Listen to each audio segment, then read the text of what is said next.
来看位伫关岛西方海面的热带性低气压，伫今仔透早2点，已经结束今年第20号的风台天兔。气象署预测，风台会往菲律宾东方海面移动，拜四开始豆豆接近台湾。有气象专家嘛分析讲，按照目前移动的方向，有可能会当坐来发布海上佮陆上的风台警报。拜5到拜6是风台上靠近台湾的时阵。 宜兰县东山乡早起时一直闪大雨，水潭淹过车路。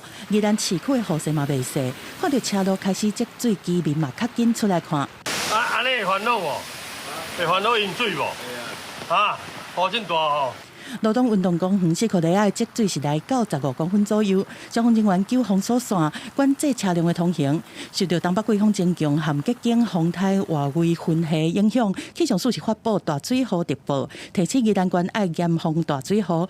基隆北海岸、湘北山区嘛有大雨。各地的云量都比较偏多，而且迎风面是比较湿冷的情形。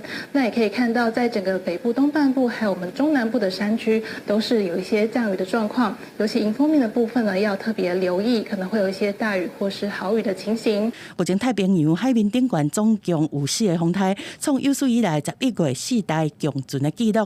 其中12透早拄形成的天兔风台，以每点钟14公里的速度向西北来进行，目前是轻度风台，未来可能以中度风台的规模来挖台湾。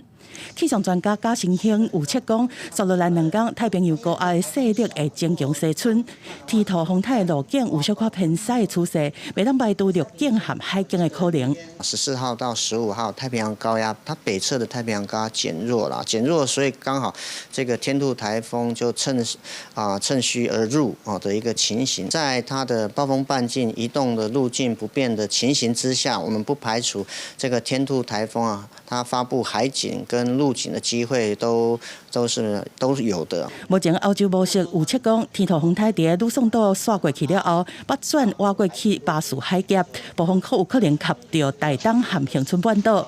AI 模式是预测讲，风台离台湾相对较远，路径各有变数，但是拜5、拜6相对较挖台湾，要继续来关注。